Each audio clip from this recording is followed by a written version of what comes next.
E aí, pessoal, tudo bem com vocês? Estamos aqui de volta no canal Dialética e hoje com um episódio especial para comentar uma série documental que está presente na Netflix. Até vou apresentar quem está comigo hoje, uma novidade, uma surpresa para vocês. Pedro Renal, do canal Parabólica. Tudo bem, gente? Tudo bem, Tiago? Tô aqui tomando um expresso da meia-noite aqui, ó. Não é da meia-noite, não, é só um expresso mesmo. Mas vamos lá, né, Tiago? Bem, eu vou contar uma breve história aqui para vocês de como surgiu a ideia desse episódio, que é o episódio sobre essa série documental que chama O Caso Gabriel Fernandes. A minha esposa, a Keilane, ela assistiu essa série e ficou muito impactada com tudo que ela viu. E ela ficou insistindo para que eu assistisse também. E ela virava para mim e falava assim: eu sei que você me viu chorando, que você me viu mal por conta da série e tal. Eu sei que você talvez não opte por assistir justamente pelo peso de tudo que eu te falei, mas é uma série que eu acredito que seja importante de você assistir. Ela insistiu e eu realmente assisti a série. E depois de assistir a série eu falei pro Pedro, cara, assista que a gente precisa falar sobre isso, porque tem muita coisa que precisa ser abordada nessa sobre, né, esses 6 episódios da série, que é o caso Gabriel Fernandes, e realmente não é uma série para qualquer um.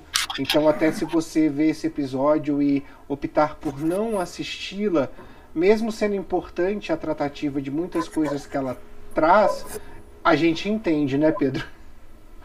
Entende, inclusive, isso que o Thiago está falando, que você está falando, Thiago, é importante, inclusive, eu também passei por um processo. Eu gostei de ter assistido a série, mas eu tive dificuldade de assistir ela em maratona, justamente por ser muito forte, por tratar de um tema tão delicado. E esse episódio era para ter saído na semana passada, ele não saiu justamente por isso. Eu pedi um tempo para o Thiago para poder ter mais tranquilidade, para poder assistir. São 6 episódios. Os episódios eles são cerca de 40 e tantos minutos, né, da série, de um caso verídico, uma investigação. Praticamente você acompanha essa investigação, o júri, né, a investigação e o júri em tempo real, né. Não tem dramatização, né, Pedro? É tudo não tem realmente imagem real. Exatamente. Tem alguma cena ou outra, mas não sei se chega a ser uma dramatização, que é só de exemplificação, mas é muito curto, assim, 3 segundos, 4 segundos, e é bem raro. E é chocante, mas também é uma dura realidade, tá? É uma dura realidade que eu sei que acontece, é um caso que acontece nos Estados Unidos. O nome, inclusive, Gabriel Fernandes, a gente vai até falar aqui. Mas quando você fala Gabriel Fernandes, você fala Brasil, não, mas é inclusive uma realidade, então, até então a gente pode até identificar como parecida no Brasil, mas o nome se dá por conta de uma família de praticamente imigrantes, né? Exatamente, que lá nos Estados Unidos você tem muito bem essa diferenciação, que eles fazem questão de fazer essa definição, inclusive, ainda mais porque acontece na Califórnia que já foi, inclusive, pertencente ao México, né? Então você tem não só na Califórnia, logicamente, mas na Califórnia você tem, inclusive, você tem uma divisão de bairros, inclusive, você tem toda essa questão lá. Então, assim, não é fácil acompanhar. Eu gostei da série, gostei muito de acompanhar, tal, mas tive minhas dificuldades, assim, dificuldades de lidar com a situação mesmo, né, de lidar com isso, ainda mais porque a gente vive casos no Brasil que são muito próximos. A gente inclusive já comentou em live sobre o caso do Miguel também, né. Eu não estou falando que são iguais, é importante que todo mundo saiba, mas que também tocam a gente, que são crianças que não mereciam passar pelo que passaram. Exato. Entendeu? De chegar ao ponto onde chegaram, que são crianças que, por conta de negligência e de outras coisas, acabaram tendo o mesmo destino, que é a morte, infelizmente. O Gabriel Fernandes, gente, para que vocês entendam, era uma criança de 8 anos de idade. E você já começa sendo apresentado na série, e o Pedro falou bem, não dá para maratonar, porque é difícil ter estômago para maratonar. Eu assisti em 4 dias, e depois você precisa ter um tempo para digerir, porque não é simplesmente assistir e falar ok. Ela demanda um tempo de digestão de tudo aquilo que você viu. E a cabeça trabalha bastante depois que você termina o 6º episódio. Então, assim, o Gabriel Fernandes é uma criança de 8 anos que, quando nasceu, a mãe não quis, né? A mãe não teve interesse em criar a criança, mesmo levando a gravidez para frente, mesmo tendo os 9 meses de gestação, né? O pai da criança estava preso na época, né? O pai do Gabriel Fernandes, são 3 filhos, ele tem 2 irmãos mais velhos, né? Uma menina e um menino. E, para que vocês possam entender como se passa a história, o Gabriel Fernandes, quando nasceu, ele foi então adotado por um tio, né? Irmão da mãe dele. Tio Fernandes, né? Que ela chama, né? E o tio dele era homossexual, ele faleceu já, o tio, ele era homossexual, tinha um companheiro, né, era casado com o companheiro dele, e quando o Gabriel tinha 2 ou 3 anos, alguma coisa assim, os avós do Gabriel acreditaram que não era bom que uma criança fosse criada por um casal de homossexuais, e por esse motivo tirou dos tios o Gabriel e foi cuidar do Gabriel junto com os 2 outros filhos. Então os avós criavam os 3 netos, né, os 3 irmãos. E aí, em um determinado momento, por conta de um auxílio, programas sociais, né? Um programa social que o governo tem, o governo californiano tem, né, que ele auxilia as famílias com crianças pequenas, com escola e tal. Essa mãe pegou as crianças, né, pegou os 2 mais velhos primeiro e depois de uns meses levou o Gabriel para morar com ela. Então os 3 moravam com elas. E a série, ela começa justamente com a morte do Gabriel, que chegou no hospital, né? Eles foram os bombeiros, né? Porque lá eles chamam de bombeiros, né? Toda essa equipe que cuida da saúde, que cuida, né, dos atendimentos médicos e tal. Os paramédicos. Os paramédicos, eles foram chamados, né? Eles acionaram o famoso 911, dizendo que o Gabriel tinha caído e batido a cabeça e estava sem respirar e estava com dificuldades de respirar. Quando chegaram na casa, encontraram uma criança desacordada com muitos machucados e no hospital fizeram um exame mais minucioso, né, tentando salvar a vida do Gabriel, que estava com múltiplas fraturas, e fizeram um exame mais minucioso e viram uma série de situações, como marcas de enforcamento, uma grande quantidade de cortes hematomas, fraturas ósseas, e assim, sem dentes, né, os dentes quebrados e tal. Olho roxo. Todo roxo, e não conseguiram salvar a criança, né? O Gabriel Fernandes veio a óbito nesse dia. Chocou o hospital, e aí começa, enfim, a série, porque a série, apesar de contar toda a história, né, ela tem como pano de fundo o julgamento, né? O julgamento do padrasto do Gabriel, o Isauro Aguirre, e da mãe do Gabriel, que foram então acusados desses maus tratos e de homicídio. O homicídio que eles acusaram, né, que eles foram acusados nos Estados Unidos, é o que eles chamam de homicídio de primeiro grau, é isso, né, Pedro? Porque é aquele que a pessoa tem a intenção de matar, ela planeja a morte, ela faz assim, um homicídio qualificado, né? Exatamente. Isso. É um homicídio qualificado. Eles até tentaram, os advogados de defesa tentaram jogar para segundo grau, que assim, houve os maus tratos, mas não tinha a intenção de matar, só machucar. Eles tentaram, desculpa te interromper, os advogados de defesa tentaram mostrar que era um ataque de raiva momentâneo. Né? Então aí entra essa questão, as duas narrativas, do ataque de raiva momentâneo e também a narrativa de acusação, né, feita por um promotor, inclusive, que melhor personagem. Exatamente, que não é um personagem, na real. Personagem, né, que a gente fala por causa de ser um filme, mas né? que inclusive demonstrou, inclusive, sentimentos no caso, que ele... Que na verdade, como é que você pode ser um ataque de raiva momentâneo, sendo que ao que tudo indicava, ele passava por um processo de 8 meses, né, vivendo com o casal, e de tortura, né? Então pode seguir aí, Thiago, só para... Assim, a primeira coisa que eu acho que a gente pode falar dessa série, a gente não está aqui nem para contar a história do Gabriel, não é fazer um vídeo como se fosse um vídeo narrativo com spoilers, não é isso que a gente está falando. É porque o documentário ele aborda tantas coisas que a gente só quer mostrar aquilo que está sendo abordado, a gente quer destrinchar essas abordagens aqui para vocês. A primeira coisa que a gente pode falar é do que o Gabriel sofreu, a violência doméstica que ele sofreu. O Gabriel era preso, amordaçado e amarrado dentro de um armário, né? Um armário pequenininho, né? Todas as noites, depois de ser espancado, ele ficava sem alimentação.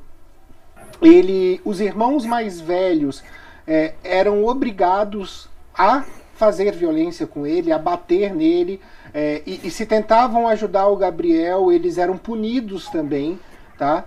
Existia toda essa situação que era muito complicada, e assim, eram violências não só na mão, né, não só com tapas e socos e chutes, mas com taco de beisebol, com enforcamentos, né? Eles estrangulavam o menino por várias vezes e assim, é difícil até a gente falar, para falar a verdade, porque a gente começa a lembrar de tudo que esse menino passou e realmente dói, sabe? Revira.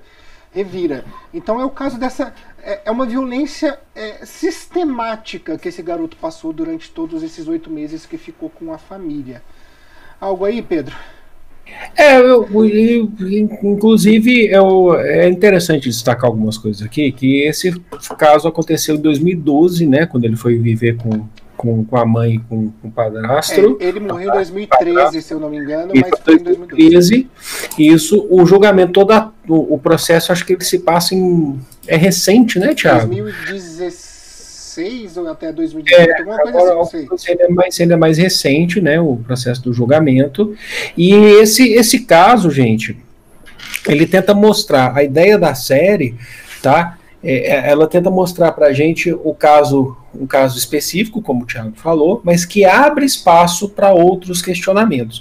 Então, por exemplo, o caso do Gabriel Fernandes é um caso que chocou, mas que ele demonstra que existem várias outras coisas dentro da Califórnia, dentro do setor dos Estados Unidos, que tem que ser discutidos. Então, o objetivo da série claro, pegar o caso do Gabriel Fernandes, mas mostrar todo o esquema, toda a burocracia, todo o processo do Estado, definir de fato a função do Estado nesse sentido, né? Então é importante porque pega, por exemplo, a série já tem, logo no início, tem um foco muito grande em mostrar a professora, né, preocupada com o Gabriel Fernandes, quando ele pergunta se é normal apanhar, né? Ele pergunta, né, para a professora se é normal apanhar. Inclusive a professora tem tem uma fala muito emocionada também, inclusive, né? Eu tenho minhas ressalvas contra a professora, mas a gente já entra nisso. Tá, beleza.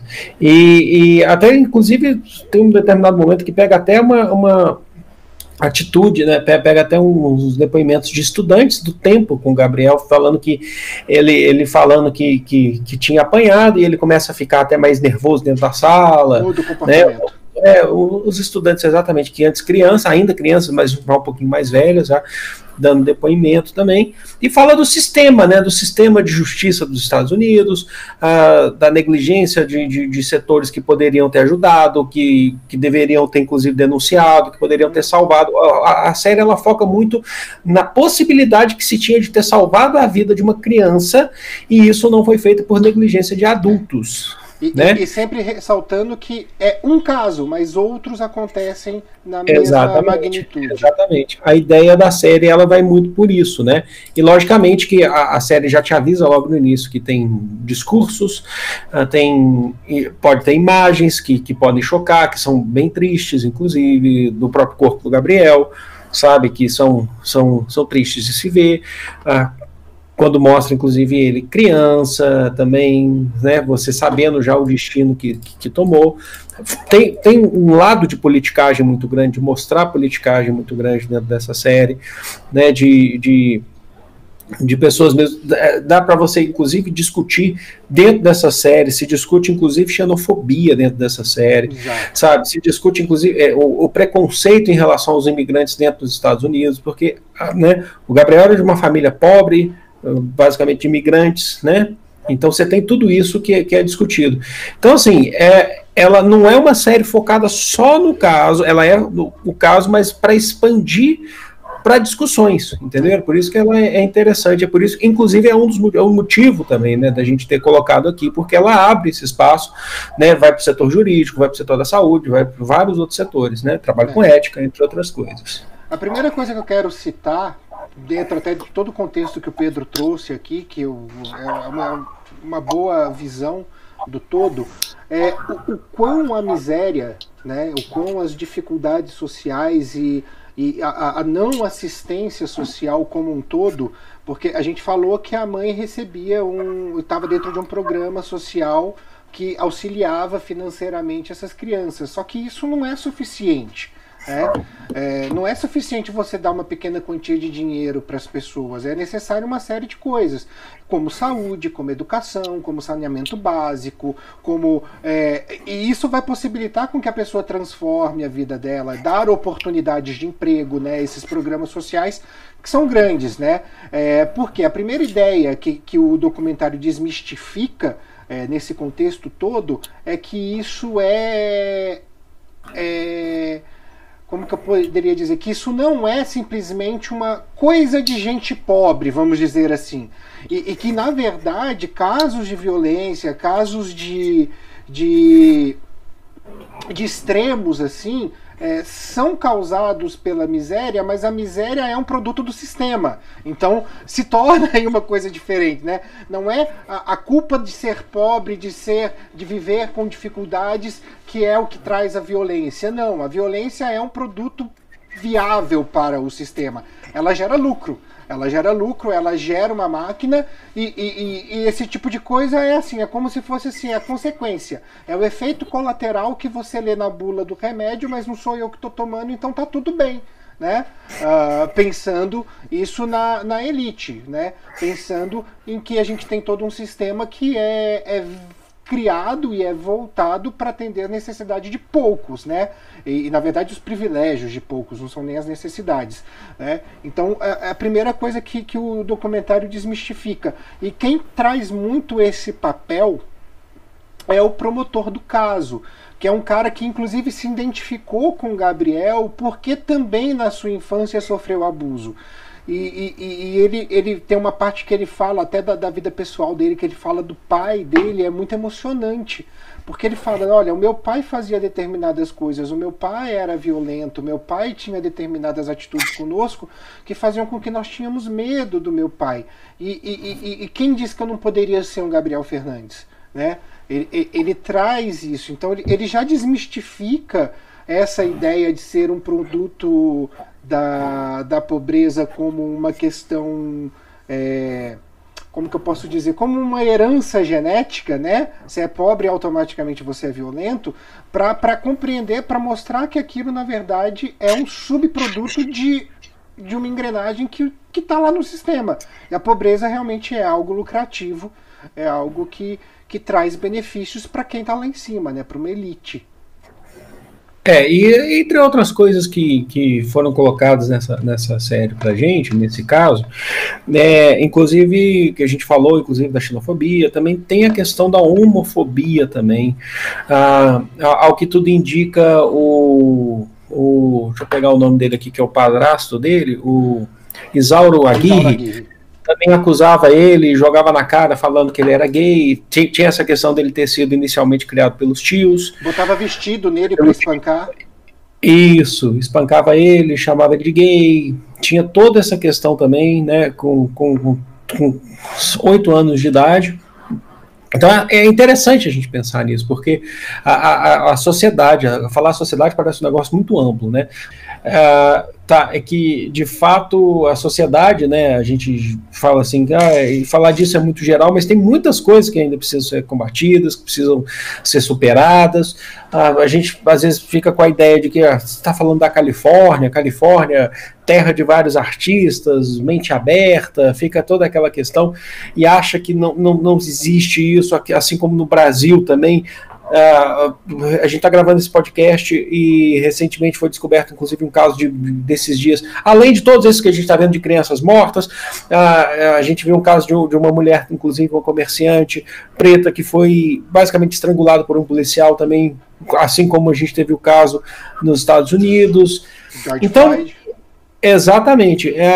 Então a violência, ela existe. A série, ela tenta escancarar, mostrar pra gente desse conceito de violência, né? E tudo isso fica muito claro pra gente no tribunal, sabe? Quando a gente começa a ver os depoimentos, quando a gente começa a ver as investigações, porque ele é minucioso, tá, gente? A série é minuciosa, os episódios, eles são, acho que 40 a 47 minutos cada episódio, aí você fala, isso é pouco, mas demora para passar, porque são muitas conversas, são muitos depoimentos, né? São visitas, então você tem entrevista com o departamento X, com o enfermeiro, aí você vê no júri, tem uma questão muito importante também que aí fica, mais para frente, mais para o final, que tem um debate, ainda que leve, mas um debate sobre pena de morte, inclusive, quando você coloca, inclusive, você tem a fala dos jurados, né, que tem um debate sobre pena de morte, porque é debatido pena de morte no conceito dos dois, né, se é justa ou não é justa. Então tem todo um processo dentro de um tribunal americano.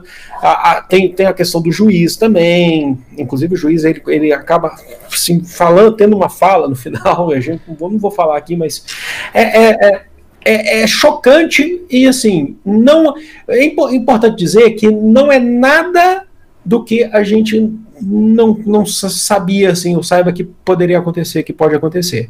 Isso é interessante falar, porque a gente vive num mundo muito desigual, muito, muito injusto, falando em linhas gerais, logicamente. A gente sabe onde que as coisas, como que as coisas acontecem, o que é uma violência dentro dos Estados Unidos, no Brasil, em qualquer outro lugar, a gente sabe o que é isso, só que ao mesmo tempo é preciso discutir vários temas, e a série ela tem esse objetivo, na minha opinião, não sei qual é a visão do Thiago, mas o objetivo é tentar mostrar isso. Tem um debate, inclusive, sobre proteção à infância na Califórnia, sabe? Ela tenta mostrar as mazelas, os buracos ali, né? Em alguns aspectos, tá? Eu sei que não é igual, isso que é importante falar, tá? Eu sei que não é igual, são conceitos bem diferentes, mas em alguns aspectos é um tipo de documentário que me prende muito, porque ele me lembra muito os documentários, por exemplo, que são totalmente esclarecedores, tentam mostrar as mazelas, os documentários, por exemplo, do Michael Moore, por exemplo. Né? Sim, verdade. Exatamente, as entrevistas que são feitas, a questão é que o Michael Moore ele se mostra, né? Ele aparece, ele vai falando. E querendo ou não, o Michael Moore tem um tom ácido, né? Muitas vezes. Né? Tem um tom ácido que não foi nesse caso. Não tinha jeito, não cabia. O Michael Moore não tão ácido. Mas no sentido de tentar investigar ponto por ponto, que é característica dos documentários do Michael Moore, e você vai entendendo as mazelas, vai entendendo as discussões, né? Um documentário que não tem preocupação em limitar, por exemplo, as falas, as perguntas, os questionamentos. Ele não tem essa preocupação, ele é direto ao ponto nesse sentido. Exatamente. Para a gente poder até sectar isso e a gente poder entender melhor, o Pedro trouxe aí a questão da professora, e o Gabriel Fernandes, uma vez em aula, perguntou à professora se era normal as mães baterem nos filhos. E a professora percebeu que ele tinha aí alguns hematomas. A professora obviamente respondeu que não, né? E ligou para o conselho tutelar. O conselho tutelar foi até a casa do Gabriel, não encontrou nenhuma evidência que algo estava acontecendo. Também não entrevistaram a criança, falaram exclusivamente com a mãe e o padrasto. O Gabriel voltou com muito mais hematomas para a escola. Por quê? Porque ele se denunciou, né? Ele denunciou dentro do ambiente escolar que alguma coisa estava acontecendo. E aí a professora ligou novamente para a conselheira tutelar. E aí eu faço, quando eu falo que eu tenho ressalvas com a professora, ela tinha o telefone da conselheira, tá? Ela tinha o telefone da agente do conselho tutelar. O celular. Ela ligou de novo.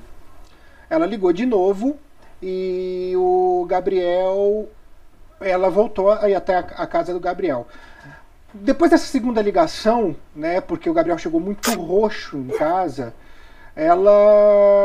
na escola, desculpa, o Gabriel passou 13 dias sem ir para a escola. 13 dias. E aí, por que eu falo da ressalva da professora? No tribunal ela tem um discurso muito bonito, de tristeza, né, de dor, porque o Gabriel era uma criança maravilhosa. Ela inclusive narra que ele quis participar da homenagem para os Dias das Mães, que também esse é um outro ponto que eu discuti até com a minha esposa sobre isso. Mas, assim, você denuncia uma criança para o conselho tutelar, uma família de abuso de uma criança para o conselho tutelar, 2 vezes. Essa criança desaparece da escola por 13 dias. E você cruza os braços. É verdade. Eu não tenho outro nome para isso que não seja negligência. Por mais emocionante que seja o depoimento dela na série, ela negligenciou. A criança volta depois de 13 dias com marcas absurdas. O olho estava completamente vermelho, né? Ele tinha estourado vasos no olho dele. E o que ela faz de novo? Ela liga para o conselho tutelar. Assim, vocês me desculpem, agora passa a parte pessoal. Eu sei que eu sou um educador, eu sei que eu tenho leis que eu sigo, que eu tenho regimentos a seguir, mas na hora que essa criança chegou a segunda vez, se ela tiver na segunda, eu pegava essa criança e levava para minha casa. Eu queria ver quem tirava essa criança da minha casa, porque nem com o exército na minha porta essa criança saía de lá. Entendeu? E assim, a criança passa 13 dias, volta espancada, e o que você faz é ligar de novo para o conselho tutelar, que você já viu que não funcionou da primeira e não funcionou da segunda vez. Então, assim, eu não tenho outro nome para isso que não seja negligência. Por mais que o documentário não tenha pesado isso para cima da professora, né? Até falam, tratam ela com um determinado carinho. Eu, como educador, que inclusive já passei dias no conselho tutelar por conta de aluno, eu como educador, eu me senti violentado, eu me senti desrespeitado, eu me senti não representado, porque eu jamais agiria com essa tranquilidade que é só ligar para o conselho tutelar, eu fiz a minha parte, uma criança morreu, você não fez a sua parte porque você podia fazer mais. Eu não sei se você teve essa impressão, Pedro. Não, é porque eu acho que eu fui muito no foco mais do que eles tentaram passar, Thiago. Principalmente quando trabalhou com a negligência dos assistentes sociais. Tutelar, dos assistentes sociais. Exatamente. Que foram quantos mesmo? Se eu não me engano, foram 4, né? Eu não sei de onde que eu estava na cabeça, que eram 6, né? Que eles, inclusive, foram também. O caso deles foi avaliado. Me ajuda aí. Eles estavam sendo julgados. Julgados por negligência. Por negligência, tinha falsificação de documentos. Sim, eles falsificaram os relatórios dizendo que não estava nada bem, que a criança estava feliz, que estava tudo ok. Exatamente. Você teve fatos, por exemplo, dessa negligência, inclusive no meio da série, né? Eu já não me lembro mais qual episódio, mas ainda no meio de um trabalhador também de uma empresa, da empresa também, que ele viu a foto, né? Ele percebeu na fotografia, agora tem que lembrar o nome dele. Eu não lembro o nome dele. Esse eu acho que é o único cara que chegou a realmente fazer alguma coisa pelo Gabriel, enquanto o Gabriel estava vivo. A mãe foi no conselho tutelar, lá na assistência social, por conta do programa social que ela fazia parte, né? E levou as 3 crianças, que era obrigatório. E esse cara percebeu que o Gabriel estava com muitas marcas de hematoma, né? Estava com muitos hematomas, estava com o corpo bem machucado e tal. E aí ele ligou para uma das pessoas lá, porque ele é um policial, né? Ele trabalhava na segurança daquela repartição, e ele ligou e falou assim: pelo amor de Deus, a gente tem que fazer alguma coisa, esse garoto tá tá sofrendo maus tratos, ele tá apanhando. E aí vem assim aquela parte que entra num ponto que eu acho que é fundamental no documentário. A assistente social que o atendeu, né, que trabalhava lá, falou assim, olha, é sexta-feira, final de expediente, o chefe disse para não fazer nada. Para não pagar hora extra. Aí você fala, como assim, né? Para não pagar hora extra. E aí eles falam uma coisa que eu penso que é importantíssima. A assistência social na Califórnia é terceirizada. Ela não é dada diretamente pelo Estado. Então ela é terceirizada. Todas aquelas pessoas que negligenciaram o caso eram funcionários de uma empresa privada chamada Maximus, que tem no mundo inteiro, que ganhou a licitação para a terceirização da assistência social na Califórnia. E aí você fala assim, como? Se eu não me engano, o máximo que aconteceu com eles após o julgamento, inclusive, assim, a maior punição que eles tomaram, os 4 assistentes sociais, foram que eles foram demitidos, né, após a morte do Gabriel Fernandes. Eles não foram demitidos tempos depois, em período de julgamento, mas foi após a morte. E a cena, a série mostra o tempo todo, ele foca muito dentro do julgamento do Aguirre, né, Aguirre, né, do Isauro Aguirre. Aguirre, mostra a mãe do Gabriel, né, a Pero Fernandes, lá mais ao fundo, e mostra mais ele, né, o advogado de defesa, mostra todos os depoimentos, o promotor do caso fazendo de acusação, fazendo os questionamentos, né, e ele lá quieto, né, até chegar a parte da sentença.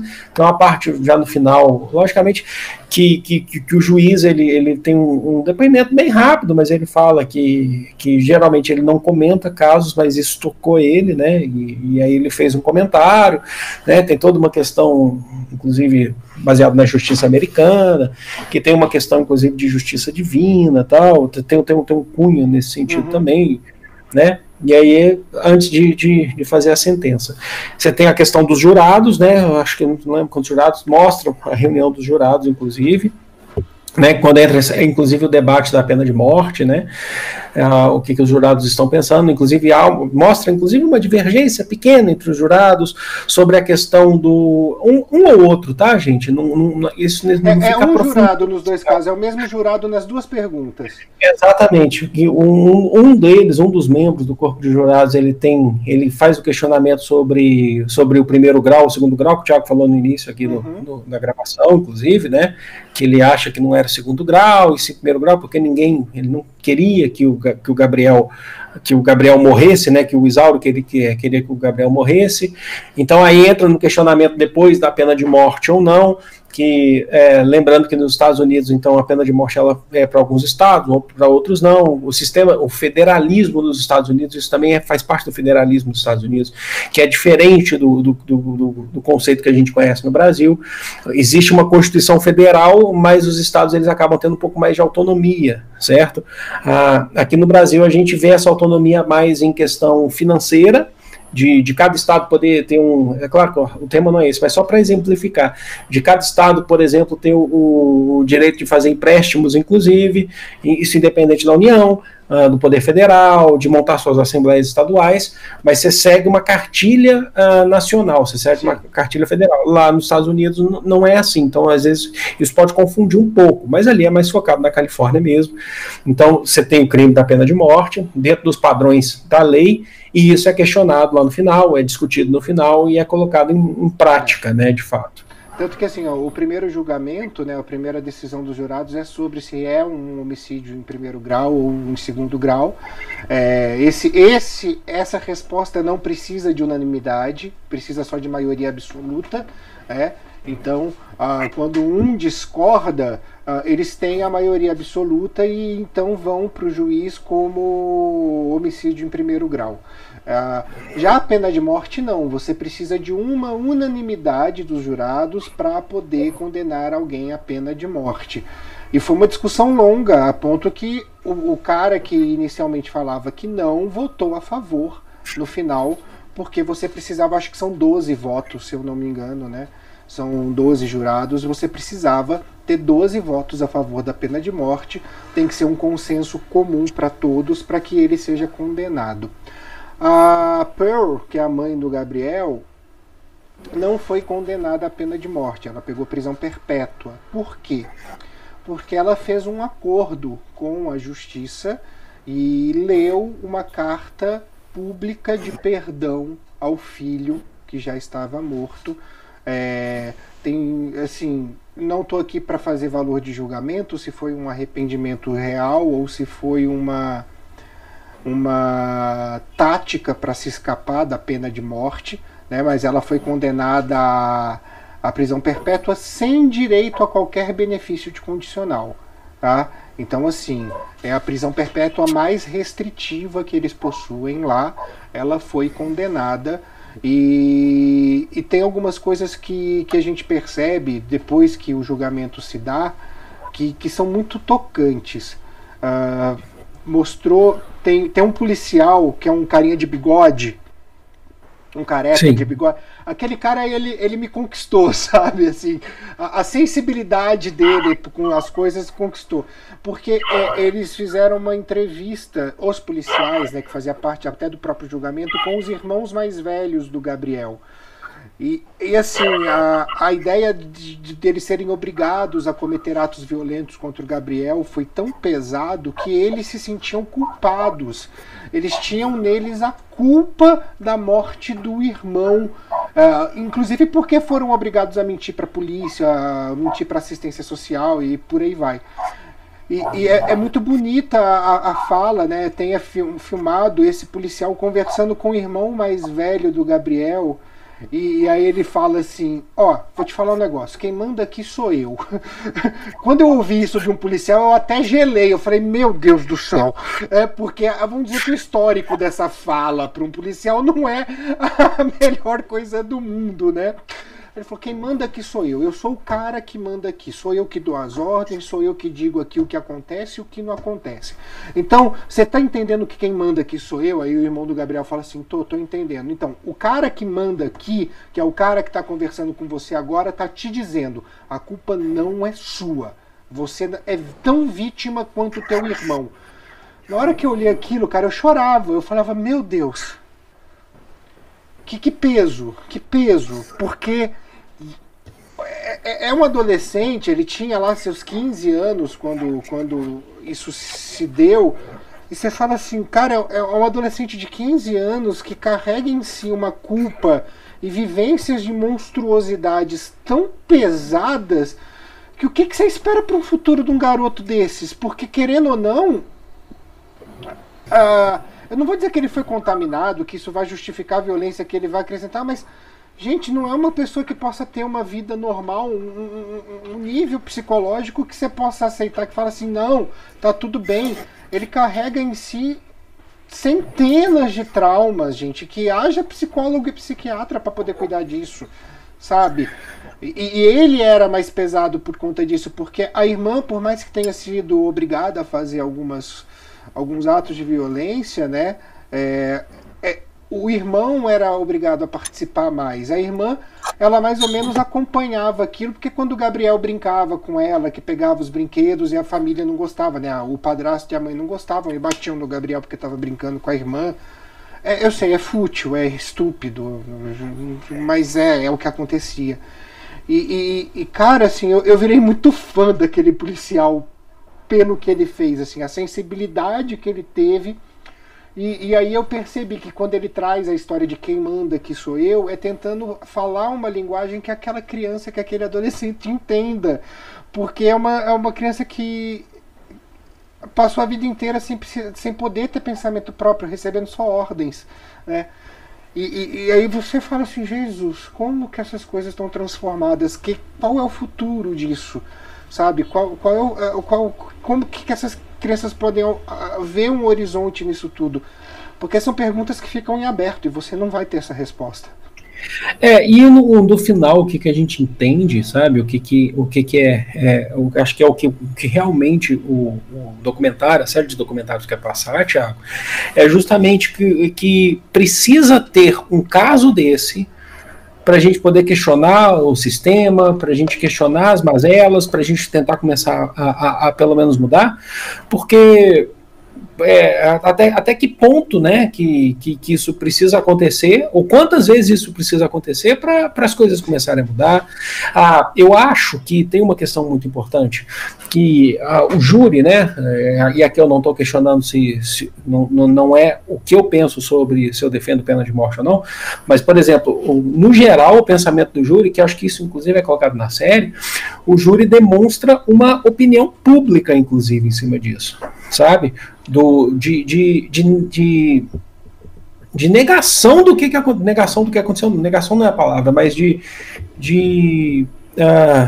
uma resposta, né, a esse tipo de violência, ao que aconteceu, tanto do ponto de vista do ato da violência em si, como no geral, né?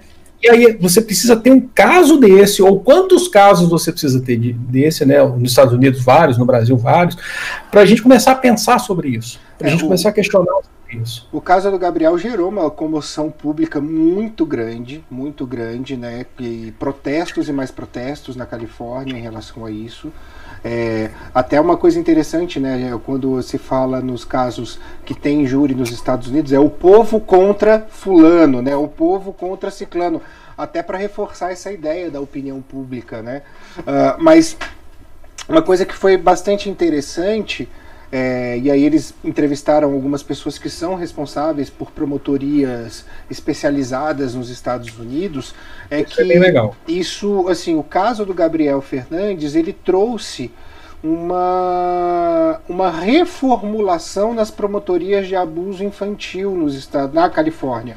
Então, departamentos foram criados para que esses tipos de casos pudessem ser avaliados. Inclusive criaram até um aplicativo que trabalha com algoritmo, parece coisa do Minority Report, né, aquele filme com Tom Cruise, para tentar identificar casos que são mais suscetíveis e tal. E eles entram inclusive na discussão, né? Será que a gente pode ter as ações humanas controladas por um algoritmo? Será que a gente não vai condenar inocentes com isso?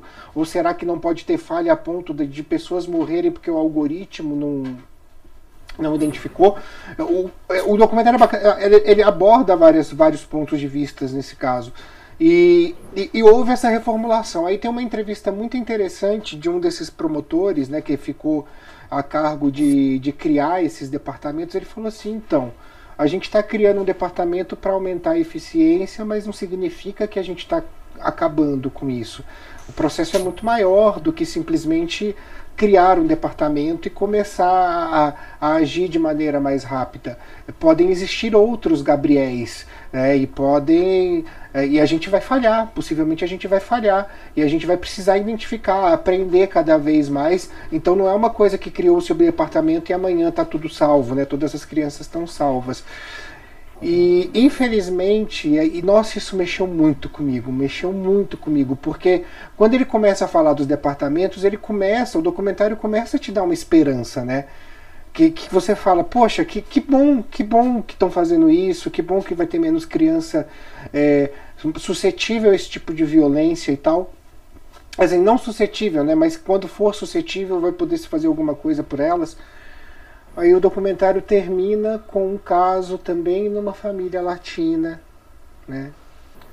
Do Anthony, o garoto Anthony, que eu acho que 9 anos de idade, que também diziam que tinham questões sexuais no meio. O Anthony sofre uma violência física absurda e também vai à morte exatamente do mesmo jeito que o Gabriel fez. Com negligência, inclusive. Com negligência, Mas teve um falou rápido disso, mas foi de fato. E tudo isso aconteceu durante o caso, né? A violência contra o Anthony aconteceu durante o caso mais público impossível do Gabriel Fernandes, onde todo mundo estava discutindo a violência, discutindo, e de repente você olha e o documentário te joga um balde de água fria falando assim: olha só como a teoria é bonita, mas a prática tá ali, ó, o Anthony morreu. Exatamente. Dói, né? Dói demais, é muito triste.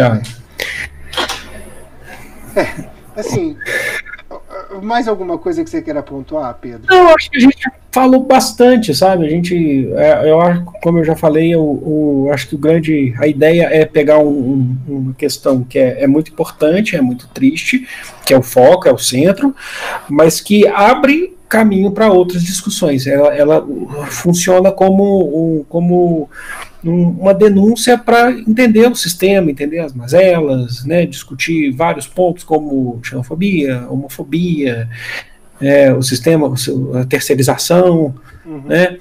Então acho que é isso mesmo. O documentário ele entrega muito bem, assim, ele é tudo mesmo, né? Não tem, como você falou, não tem uma dramatização, e ele entrega muito bem, assim, ele passa para você muito bem, ele choca muito bem, o interesse, inclusive, de chocar para refletir, né? Por isso que a gente demorou, por isso que a gente teve um tempo aí para poder, né, digerir tudo, e é isso. E assim, o que eu peço para vocês que estão nos assistindo agora, eu acho que é uma coisa que reforçou muito em mim assistindo o documentário, não se omita. Em casos de violência, não se omita. Porque a sua omissão pode ser fundamental para algo mais grave. É o que a gente viu no caso do Gabriel, e a gente sabe que isso não é exclusivo da Califórnia, de Los Angeles, a gente tem isso aqui. A gente tem crianças que sofrem abuso aqui, a gente tem adolescentes que são submetidos à violência extrema aqui. E tortura. Tortura, exatamente. E se a gente se omite, a gente está sendo conivente. E a gente está, muitas vezes, selando destinos. Então, não se omita, não caia no erro de se omitir. Tudo bem? É isso que a gente pede para vocês de verdade, porque pelo menos é isso que nós vamos sempre buscar fazer, né? Não se omitir. Certo? Tranquilo. Você tem dica hoje? Tenho. Na verdade, eu tenho. É uma dica, inclusive, repetida, mas é porque ela vai cair muito bem para esse episódio, Thiago.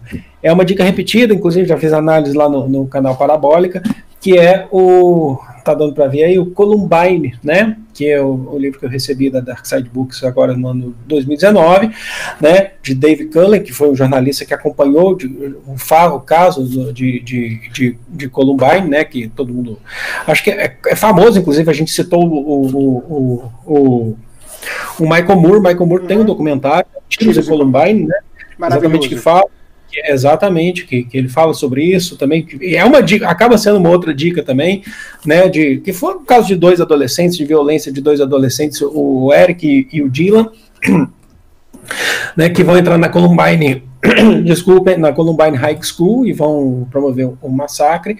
E por que eu estou trazendo, eu sei que é repetido, mas por que eu estou trazendo essa dica? Porque, desculpem, gente, Thiago, não precisa cortar isso não, tá? Relaxa. Em casos, claro, totalmente diferentes, mas a gente consegue enxergar, tanto no caso de Columbine, quando a gente começa a aprofundar, quanto no caso do Gabriel Fernandes, as mazelas do Estado, o que o Estado, inclusive, tem, o que proporciona, inclusive, para que isso aconteça. No caso de Columbine, acho que o grande foco é a facilidade que os jovens, inclusive, tiveram, inclusive, de comprar armas, né? Nos Estados Unidos, de comprar, por exemplo, uma metralhadora, que a gente chama de submachine, né, que você esconde ela facilmente, porque ela é pequena, né, uma submachine gun, que a gente chama. Quem joga joguinho de videogame, né, sabe, às vezes, é claro que é uma outra discussão, mas acaba sabendo o nome, né, quanto que uma submachine gun é uma metralhadora extremamente perigosa. Não há metralhadora que não seja perigosa, mas que ao mesmo tempo eles conseguem esconder, como eles esconderam, inclusive, uma espingarda, né, uma 12, né, ou uma shotgun, né, eles serraram o cano, colocaram na calça e entraram na escola promovendo massacre. O quanto que acho que nesse caso, o quanto que violência gera violência, inclusive, né? Tem esse debate de quanto que violência gera violência, o quanto que essa facilidade, às vezes, né, uma questão cultural de facilidade de inicialmente você discutir que vai para se proteger, mas isso acaba gerando mais violência, entre outras coisas. Tem uma questão psicológica em cima, tem várias outras questões, né, que são importantes, mas eu resolvi trazer essa dica justamente por conta para entender as mazelas do Estado, o quanto que isso pode chegar a um ponto final, um ponto drástico, que é a morte, né? Nesse caso, a morte de estudantes. E você?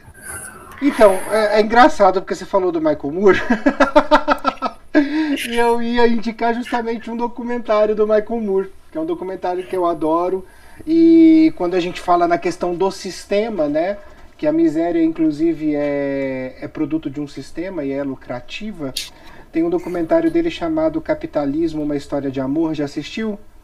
Não, esse não. Busquem esse filme. Ele mostra perfeitamente como a questão da meritocracia e de vender um sonho de consumo é realmente uma ilusão que muitos compram e pagam um preço muito caro por isso. É um documentário que, bem estilo Michael Moore, com aquele jeitinho ácido, irônico dele, mas ele mostra de uma maneira muito cirúrgica como funciona essa tal engrenagem, né? De como você consegue ter benefícios que parecem tão simples, tão fáceis de alcançar, né? Privilégios, e de repente o seu mundo inteiro desmorona, porque desmoronar faz parte de um roteiro que uma elite de poucos comanda, né? E não existe ascensão real, né? Ele mostra isso, ele joga muito isso na cara. É um documentário que eu queria indicar a vocês, do Michael Moore, Capitalismo, uma História de Amor, vale conferir, certo? Certíssimo. Então, Pedro, vou pedir para que você despeça-se. Obrigado, Thiago. Obrigado, gente. Foi um prazer estar aqui. Assistam a série também. Fica a dica, né? Assistam a série. Mas vão com calma, né? Vai com moderação. Pensa em tudo que a gente falou aqui. Logicamente que a gente não se preocupa em questão de spoiler, não, porque é um fato o que aconteceu, tá? Então não é uma dramatização, não é um processo de ficção. Então, inclusive, se você procurar na internet, você vai achar sobre, tá? Na íntegra. Então, não é que existe necessariamente uma sinopse para isso, até existe, mas é um fato que já aconteceu, então a gente acabou não se preocupando com isso aqui nesse episódio, mas tá aí. Valeu, gente. É isso aí, pessoal. Eu agradeço demais a vocês que estão aqui com a gente. É gostoso estar de volta. Realmente assistam o primeiro episódio. Se virem que não vão dar conta, parem, leem sobre. Mas o que eu ouvi da minha esposa é o que eu falo para vocês. É importante assistir. É uma série difícil, doída, mas é importante sim a gente assistir. E aí, a gente se vê no nosso próximo episódio aqui do canal Dialética, e quinta-feira tem live.